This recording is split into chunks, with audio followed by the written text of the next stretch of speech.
Day 143, or May the 23rd. Let me tell you the facts again. Our thoughts today are rooted in Job chapter 21, verse 2. Listen carefully to my words. Let this be the consolation you give me. First, the big picture surrounding this verse. Job's friend Zophar gets rather frustrated with Job, as he doesn't seem to have heard what he told him earlier, so he repeats it. He repeats that the wicked do not thrive, and stresses this truth by telling Job that everyone knows that, and it's a fact that is rooted in history and believed by everyone who knows anything.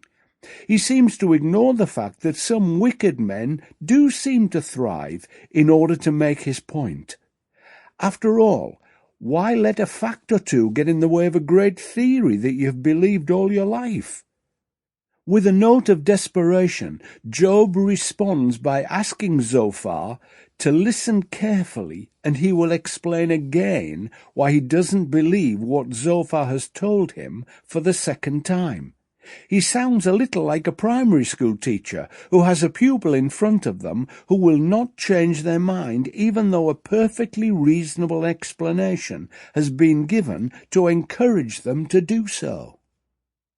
And now our action step for today.